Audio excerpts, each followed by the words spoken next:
How do you find your own voice as a presenter? And how do you talk about uncomfortable things?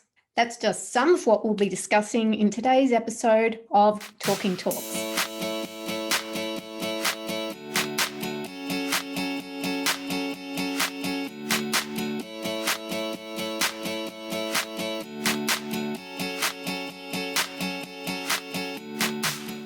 Hello and welcome to Talking Talks, a behind-the-scenes look at how great presenters make great presentations.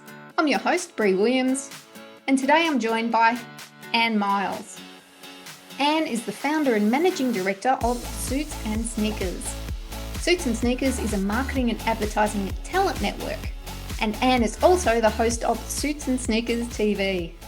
Anne speaks regularly on removing unconscious bias from communications and workplaces, and is a much called upon expert in gender neutral communication.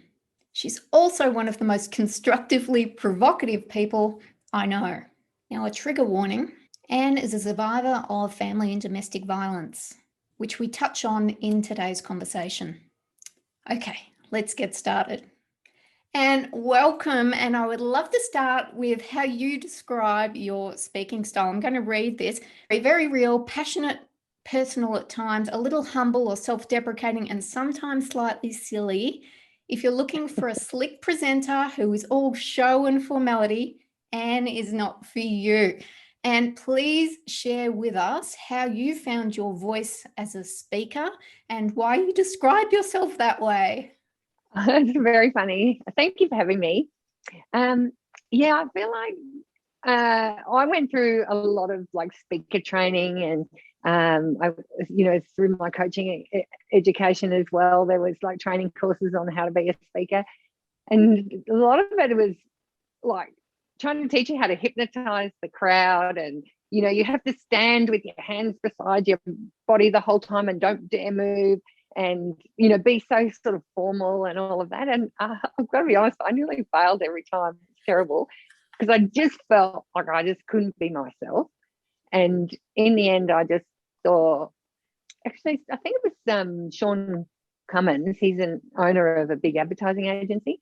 And he said, I think he's quoting someone else, but he said to me, super slick and powerful never is as good as just being honest and true and, a really passionate and normal person. So I thought, oh, good, I'll just be myself then. But it's just, finding my voice, I think it's also, truthfully, the real side of it, I feel like it was because I just got pissed off enough. Fueled by rage. I love it. It was. And I was looking around and going, well, why isn't anybody, saying anything about these problems in the world? And why isn't someone doing that, or why isn't someone fixing this? And then in the end I thought, well, I better just suck it up and get out there because nobody else is going to do it, and I better do it. So give us a sense of what topics you do cover, because you do cover quite a range, I'll say. Yeah, they sort of fit into one big box for me. So mostly it's my number one passion is to stop stereotypes in media marketing and advertising, and so lots of things fit under that. And my main reason for that is because in the UK they've done studies now to show that negative stereotypes in media and marketing are a direct impact on domestic violence. And unfortunately for me, I have experience in domestic violence, and so I was really fueled up when I heard that. I went, oh my God, we've got to do something about that, because in the UK it's actually against the law to put negative stereotypes in any marketing or media, films, everything. And in Australia there's no penalty other than 36.5 days after someone makes a complaint, and only if the public make a complaint then does anyone even get a rap on the knuckles and the work taken down. There's nothing punishable in any financial way, and there's no direct link into making the discrimination laws get upheld either. So it's really bad. And I was going, why isn't someone doing something about that? And so I figured I better Yeah, clarify for us what you mean by a negative stereotype. But things like the super capable mum, having to be in the kitchen while dad's in the garage. Even Officeworks recently had a campaign out where, there were three mums in the kitchen, fairly mindless, talking about, all the kids getting their kids' lunches ready, all ready for going back to school. Ooh, and they're drinking champagne and eating cake.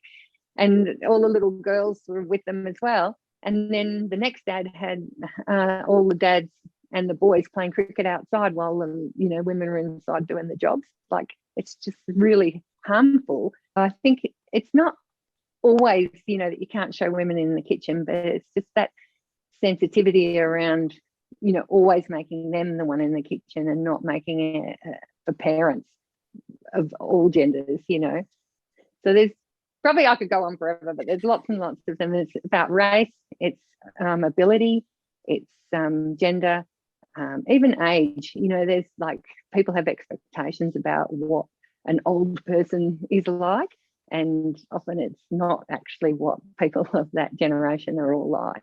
Yeah. And this is exactly why I wanted to speak with you, Anne, because driven by your personal experience, yes, but you've also got this long history in the advertising industry, and you're speaking about things that might be uncomfortable for people, because really you're talking about challenging the status quo. So how do you develop an appetite for people to hear the message that you want to share? That's a really good question, because I felt like it took me a while to get there, and I was very nervous about people in social media slamming me, and marketing and advertising in particular has been really terrible at people trolling each other. And there's lots of people comment anonymously, and I'm probably one of the few people that's always just put my name to everything that I say. So it definitely was tricky. The person who actually gave me the most confidence to do it was Mark Ritson. He's like professor of marketing, real like a megastar in our industry, and a funny guy. And he's quite controversial with his work and his opinions, just about marketing though. And he said in a speech somewhere, he said that if you have a third of people who love you and adore you and put and boost you up every time you comment, then there's probably another third that are a bit indifferent.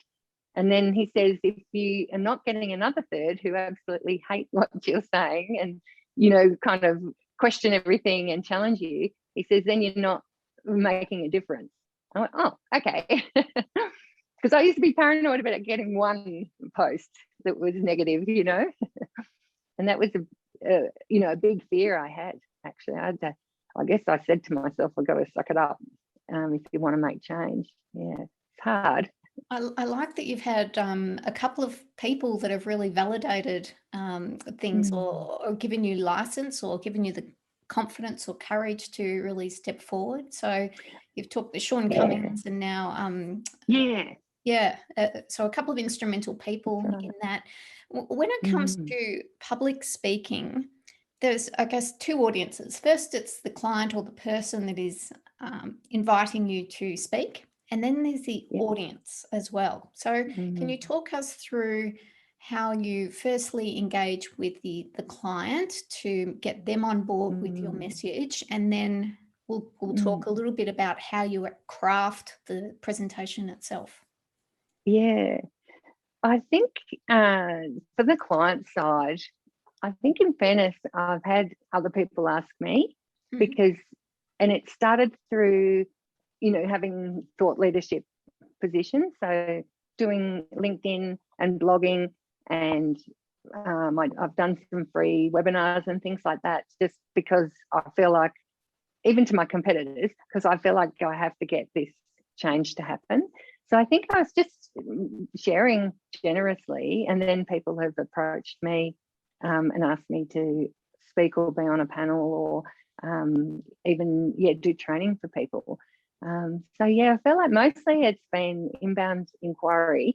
So I think if anyone's trying to get known for speaking, I'd highly recommend just get your point of view out there And then I think there was also an important thing about, like, what is it that I stand for? And I think you have a valid point that I do stand for a lot of things and different points of view along the way. They all wrap up under this same umbrella. But unless the way that it's written fits under this same umbrella and same kind of overriding theme, people can get confused. So the minute that I've packaged it up, it's always about stereotypes, and that's also has wrapped into it matters of ethics as well. I feel like then everyone started to understand what it was that I cared about. Also loved in your speaker information that you talk about what you're not, as in, oh yeah, if you're looking for a slick formal presentation, then that's just not me. So have you found, because that in effect can be an act of courage as well, because oftentimes as presenters we'll want to take any job or appeal to as many people so that we then have the power to say no, what jobs we don't want to do. So talk me through that decision about framing yourself in the negative. I think it was because I guess I had some sensitivity around the fact that I was nearly failing these, brainwashing, wave your arms in a certain way and, hypnotize people stuff. I just didn't sit with me. And I think even as a kid, I was really terrible at public speaking and, was really nervous. So maybe it's a little bit of that. But I also have learned for myself, there was one big presentation that I did that was a turning point. So I was speaking to General Assembly. So often someone who's had me before refers me to someone else. And so that's been great. It's often referral. So that's a really good thing to consider. But I was speaking at General Assembly and it was a really small crowd of like maybe 100 people. And I was thinking, this is really like low risk because it's not that many people. And I said something just in passing, and it was one of my stupid little jokes that I make for my own benefit, really. And the whole room just roared laughing, and I went, oh, you thought that was funny? And then I was like, oh, well, that's a one-off, how funny. And then I kept going, and then I just sort of loosened up a bit because of that positive experience. And then I said something else, and then they cracked up laughing. And I thought, that's so funny. I said, I'm just sort of being myself, and they're laughing and really with me on it.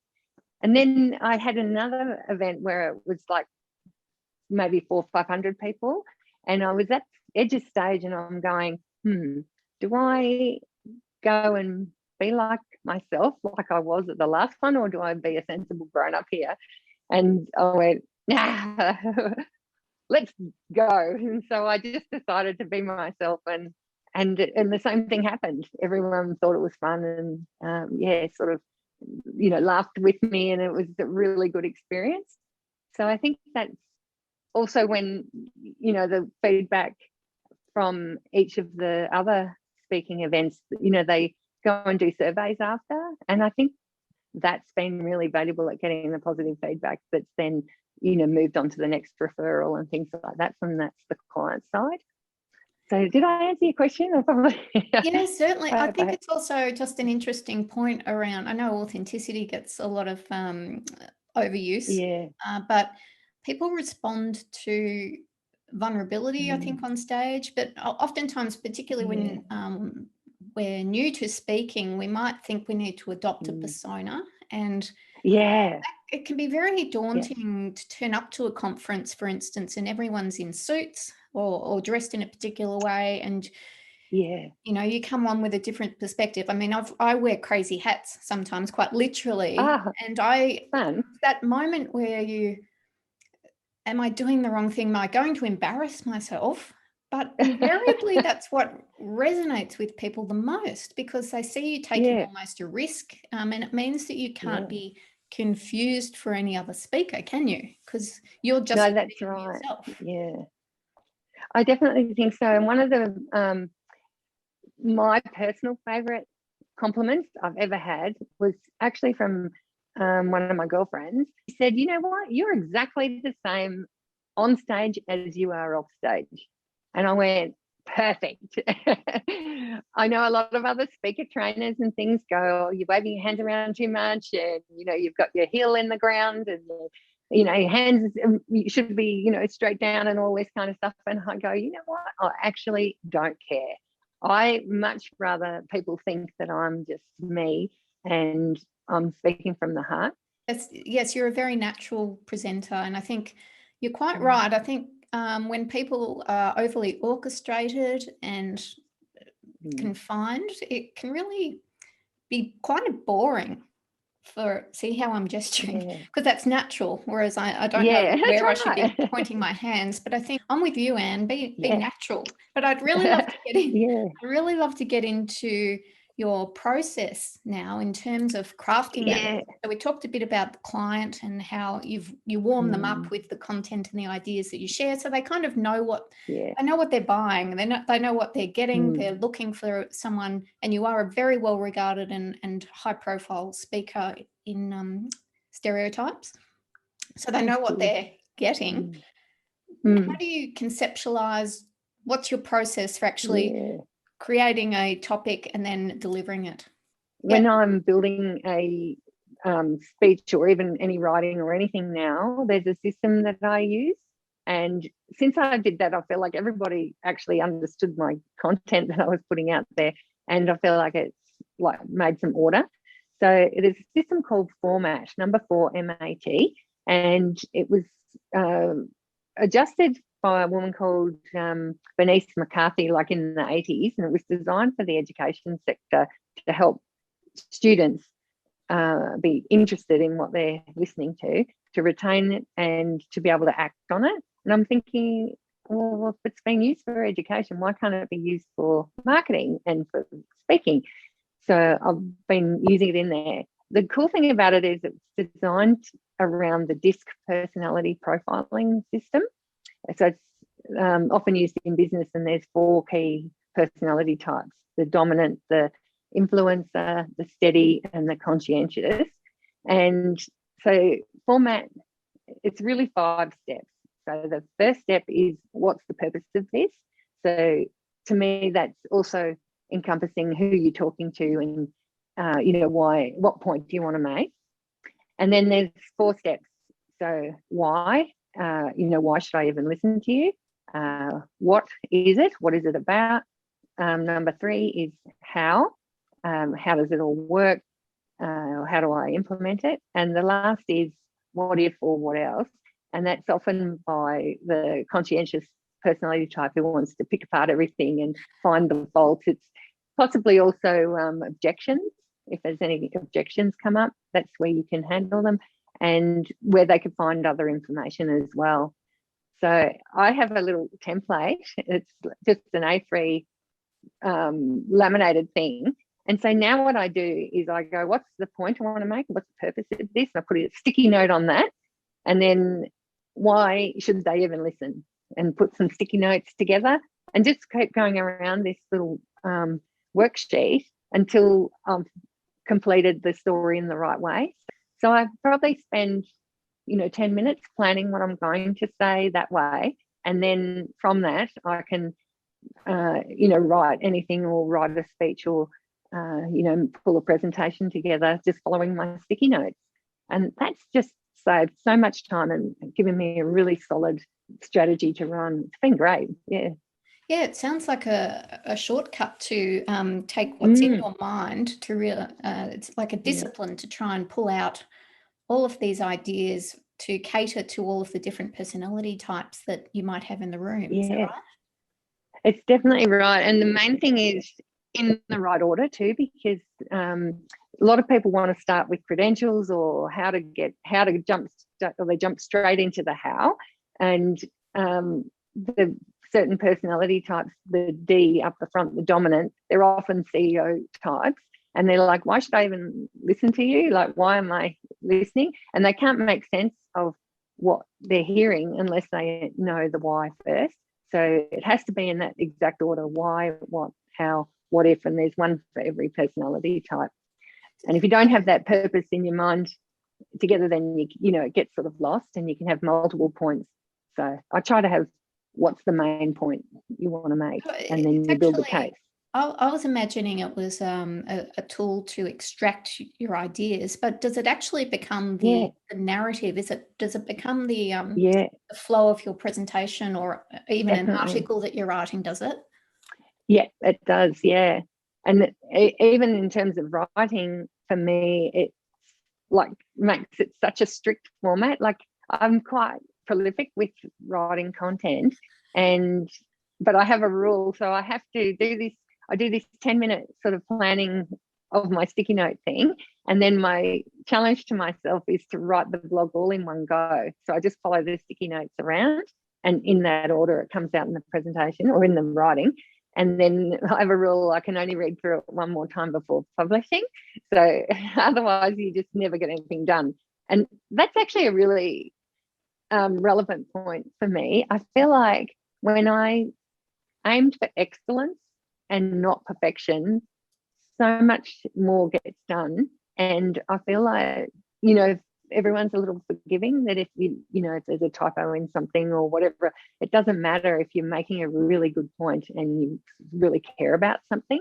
So that letting go of perfection, I think, is one of the best tips that I could give everyone, actually.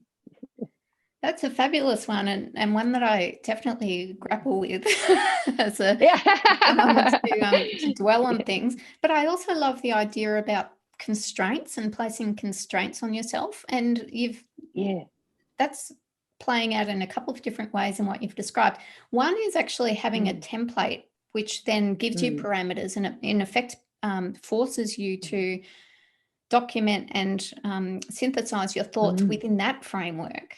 But also the constraint in terms of how many times you're able to review things before That's right. Yeah. getting it out there. I think, and this excellence, not perfection, I think, is gold. That's going to be a mantra that I can follow for sure. Oh, definitely. I would definitely say, if it was doing a speaking gig, I wouldn't skimp on practicing. I don't mind if, I think if you make a mistake as you go or whatever, I'm cool with that. But if you don't know your content, I think that's a big flaw. And so I also feel like I need to know my content just so I feel comfortable in myself that I've got it. And I'm really particular when I'm getting set up, is that I always make sure I can have the presenter view, because unless I can see what slide is ahead of me, then I feel what happens is it doesn't flow naturally, and I'm forever looking at the slide and go, oh yeah, and then it's that sort of false thing. Whereas when I can see the slide coming, then I try and segue into it, sort of thing. So that's really big, and making sure I'm there early enough to practice and make sure the technology works. I just can't stress that enough, because there's nothing worse than the technology all failing and you're like, oh, I've got to deal with that as well as trying to remember your content. To that end, because I agree, technology is to a degree out of your control. So then it's about contingency. So do you have contingency if, for instance, you turn up to a location, whether it's virtual or on stage, and something horrible has happened with the technology? Yes, maybe this is like the producer in me from my old life, but I would always have, the online version available. If I can't, get the cables to work, maybe I can dig something off like a Dropbox or something. And because some places can get the internet, but they can't make a computer run. So I have that. And then I have a USB, and I have different adapters in my bag. I tend to prefer to bring my own computer because I know that it's working, but that's not often offered. And then if all else fails, I have a printout so that I can at least talk through my stuff. So that's very old school, I think. But yeah, I have a copy and I have my notes like written in the hard copy in my hand. Yeah. And it's always that rule, isn't it, that if the day that you don't take the printout or the day that you don't take the backup is the day that you need it the most. So, and I think practicing as much as possible, as you have said, gives you comfort, at the very least, that you can give a level of performance, even if the technology packs up and you can't do exactly well. It's all about excellence, not perfection. That's right. Although I do really try hard to be exact to time, I think, or early. I think a lot of people really count on that when you're, part of a bigger event, and there's everyone else has to have a fair go. I think that's good manners to get your timing right, and also you should be at a certain point at the halfway mark or whatever to really watch the time. Sometimes I forget to turn my timer on, and then I'm going, oh my God, how am I going? That's not a good feeling. So I do think it's important to watch the time. Speaking of which, lots Anne, to do. speaking of which, unfortunately, we've run out of time for this episode of Talking Talks, but so many great practical tips. So we've started in a space that it was quite conceptual about talking about uncomfortable things and your approach to that, and being authentic in your story, and taking some risk, even though you probably get to a point where you think it's more risky not to do this than it is to actually show up like you do. And talking a lot about the practicalities of presenting. So thank you for sharing the format process. I'll make sure that we have those links in the show notes. Make sure you're practicing your content, and that reduces your probably degree of nervousness, but also means that you present as someone with confidence on stage. Making sure you use things like presenter view to make sure that the flow of the presentation, you're always giving yourself the next landmark to move towards, and making sure that you have contingency around those technical issues. Any final thoughts from you, Anne? I think get over yourself and just do it. Like, I was so nervous about it. I'm still not like the most, a super amazing presenter, but I do feel like if you've got something to say and it's important enough for the world to hear it, you go for it. I love that. Get over it. Get over yourself. I think that's fabulous. Well, as I said, unfortunately, that's all we have time for on Talking Talks for this episode. For more information about Anne and to catch her on TV, you can go to SUITSANDSNEAKERS.GLOBAL. I'll have the links for that below also. And as always, you can find me at briwilliams.com. So you don't miss out on future episodes, be sure to subscribe, and I look forward to Talking Talks with you again soon.